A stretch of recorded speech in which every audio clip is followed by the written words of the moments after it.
Assalamualaikum warahmatullahi wabarakatuh. Kami dari kelompok pendidikan Pancasila akan membahas tentang materi upaya pemberantasan korupsi. Dan berikut adalah kelompoknya. Untuk yang pertama itu ada Gregorius Dimas Bramantyo, Hardika Nur Saputra, Jevan Bintoro, Wahyu Adi Prasetyo, dan Muhammad Dwi Kuncoro. Upaya pemberantasan korupsi. Pengertian dari korupsi sendiri adalah setiap orang yang secara melawan hukum memperkaya diri sendiri atau orang lain atau suatu korporasi yang dapat merugikan keuangan negara atau perekonomian negara.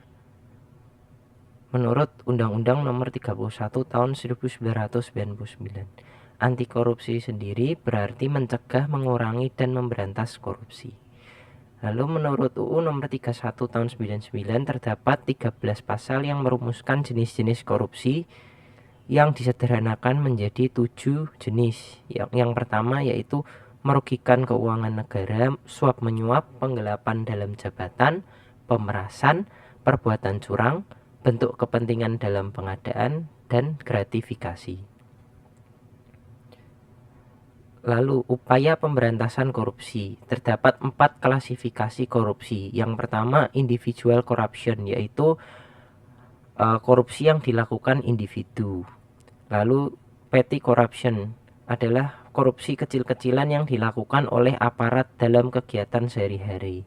Yang ketiga adalah endemic corruption, yang berarti korupsi yang sudah terintegrasi dalam sistem ekonomi sosial politik di masyarakat. Korupsi ini sendiri sudah menjadi budaya.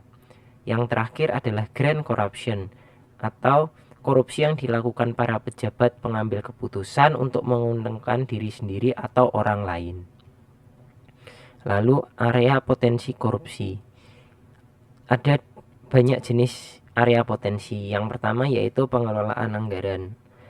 Nah, yang pertama dari pengelolaan anggaran adalah konspirasi dengan pihak tertentu untuk mengalokasikan kegiatan fiktif atau titip anggaran. Yang kedua, markup satuan biaya kegiatan atau volume. Yang ketiga, markdown pendapatan daerah. Yang keempat, memalsukan bukti pengeluaran. Yang kelima, membuat SPJ palsu. Yang keenam, memalsukan tanda tangan honor, daftar hadir. Yang ketujuh, membuat laporan keuangan yang fiktif. Lalu area potensi korupsi yang kedua adalah pengadaan barang atau jasa.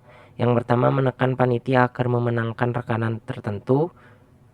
Yang kedua adalah volume barang atau jasa tidak sesuai SPK atau kontrak. Yang ketiga adalah spesifikasi barang atau jasa tidak sesuai dengan SPK dan KAK. Yang keempat, SPK atau kontrak dimenangkan oleh rekanan tapi dikerjakan oleh internal sendiri. Yang kelima, menerima hadiah dari rekanan. Yang keenam, memahalkan HPS atau nota pembelian. Yang ketujuh, melibatkan keluarga atau teman sejawat dalam pengadaan barang. Yang kedelapan adalah meminta bagian dari rekanan. Yang kesembilan adalah mengutip biaya tambahan. Yang kesepuluh adalah membuat laporan kemajuan fisik yang palsu. Area potensi korupsi yang keempat adalah pengelolaan barang daerah, di mana ada tindakan seperti pencatatan tidak wajar, lalu pemeliharaan atas barang fiktif, dan penyerbutan atau pengakuan pengirian aset oleh oknum yang tidak bertanggung jawab. Lalu yang kelima, di pelayanan publik juga masih banyak praktik pungli atau pungutan liar, lalu masih ada gratifikasi, dan pelayanan masih tidak prima. Lalu pada pelaku korupsi, ada beberapa latar belakang ini yang dicatat dari tahun 2004 sampai 2020 dengan jumlah sebagai berikut, yaitu dari latar belakang swasta ada 329 pelaku korupsi, lalu anggota DPR atau DPRD sebanyak 280 pelaku korupsi, lalu pada latar belakang pejabat eselon 1, 2, dan 3 masih terdapat 235 pelaku korupsi, dan bupati atau wali kota dan wakil sebanyak 129 pelaku korupsi. Dan 86% pelaku korupsi memiliki latar belakang lulusan perguruan tinggi. Lalu jenis tindak korupsi yang paling banyak adalah penyuapan dengan 739 pelaku korupsi, pengadaan barang dan jasa sebanyak 236 pelaku korupsi, dan penyalahgunaan anggaran sebanyak 50 pelaku korupsi. Lalu pada ground teori adalah materi faktor-faktor penyebab korupsi yang dibuat oleh Jack Bologna dengan opportunity atau peluang, greed atau serakah, needs atau yang diartikan bisa dengan tekanan ekonomi, lalu exposure yaitu ingin pamer. Lalu juga ada teori dari Donald R. Creasy dengan nama Flat Triangle, di mana faktor-faktor penyebab korupsi adalah karena tekanan atau unshareable pressure, lalu peluang perceived opportunity, dan rasionalisasi. Selanjutnya, ground theory. Ground theory adalah faktor penyebab korupsi yang dibuat oleh Jack Bologna. Opportunity, peluang, greed, serakah, exposure, ingin pamer, needs, tekanan ekonomi.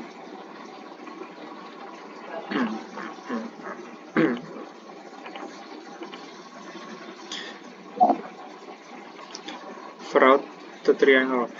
Fraud triangle adalah faktor penyebab korupsi yang dibuat oleh Donald R. Creasy. Tekanan unshareable pressure, peluang perceived opportunity, rasionalisasi.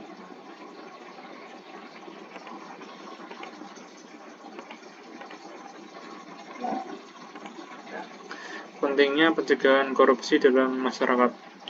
Yang pertama, mempertahankan keadilan dan kesetaraan. Korupsi merugikan keadilan sosial dan ekonomi dengan memungkinkan orang-orang atau kelompok tertentu memperoleh keuntungan tidak adil. Pencegahan korupsi memastikan bahwa kekayaan dan kesempatan didistribusikan secara merata, sehingga masyarakat dapat mengakses sumber daya yang dibutuhkan tanpa hambatan yang disebabkan oleh korupsi. Yang kedua, mendorong pertumbuhan ekonomi yang berkelanjutan. Korupsi dapat menghambat investasi, mengurangi efisiensi penggunaan sumber daya, dan meningkatkan biaya bisnis. Dengan pencegahan korupsi, investasi lebih mungkin untuk berkembang, sumber daya lebih efisien digunakan, dan lingkungan bisnis menjadi lebih stabil dan dapat berkembang.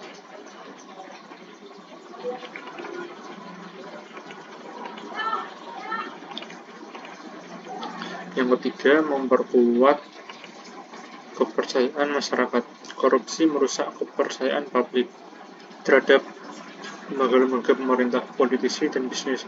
Dengan mengambil langkah-langkah untuk mencegah korupsi, baik melalui transparansi, akuntabilitas, atau pendidikan masyarakat, kepercayaan masyarakat bisa diperkuat. Kepercayaan yang tinggi pada lembaga-lembaga publik dan swasta penting untuk memastikan stabilitas sosial dan politik. Yang keempat, meningkatkan efisiensi dan kualitas pelayanan publik. Korupsi dapat mengganggu penyediaan layanan publik yang efektif dan berkualitas karena anggaran publik tidak digunakan secara optimal atau bahkan diarahkan ke manfaat pribadi. Dengan pencegahan korupsi, penyediaan layanan seperti pendidikan, kesehatan, infrastruktur, dan keamanan bisa ditingkatkan, yang pada gilirannya meningkatkan kesejahteraan masyarakat secara keseluruhan.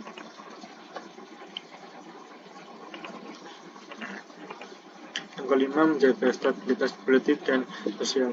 Korupsi dapat menjadi sumber ketidakstabilan politik dan sosial. Kegagalan untuk mengatasi korupsi dapat menyebabkan ketidakpuasan masyarakat, protes publik, atau bahkan konflik sosial. Dengan mencegah korupsi, stabilitas politik dan sosial lebih mungkin untuk dipertahankan, menciptakan lingkungan yang kondusif untuk pembangunan yang berkelanjutan.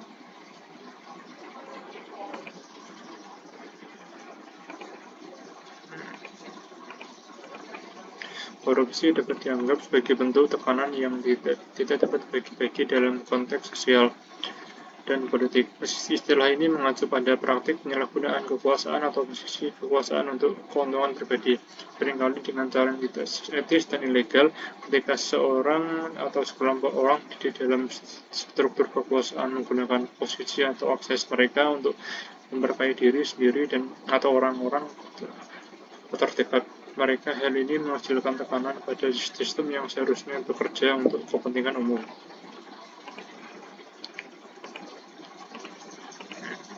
Secara sosial, korupsi menciptakan ketidakadilan karena sumber daya yang seharusnya digunakan untuk kepentingan publik disalahgunakan untuk kepentingan pribadi.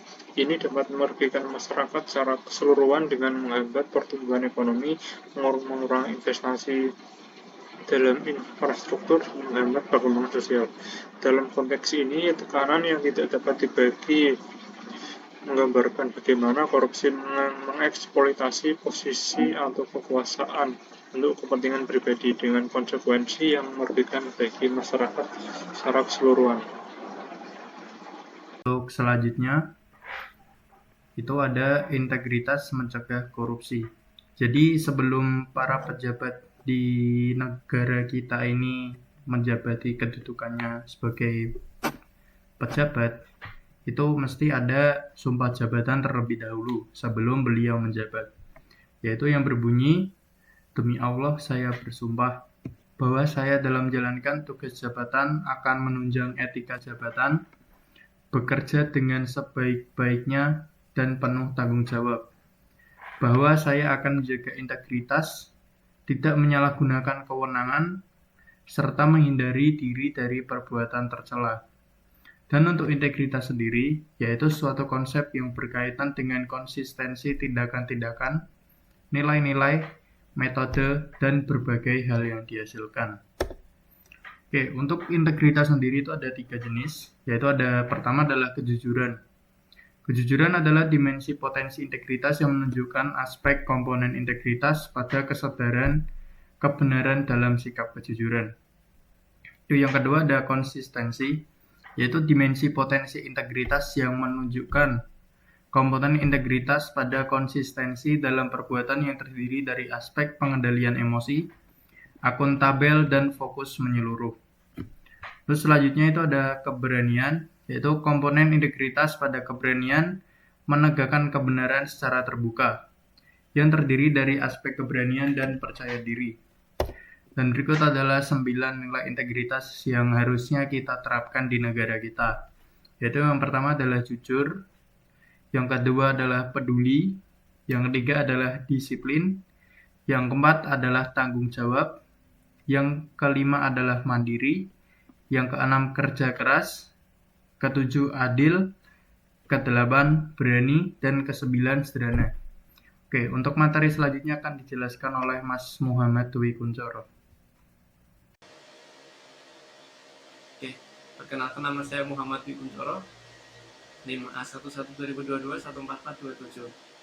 Nah, di sini saya akan menjelaskan komponen sistem integritas. Jadi semakin besar organisasi, maka semakin banyak komponen integritas yang diperlukan untuk mengontrol utilitas kapasitas secara berintegritas profesional.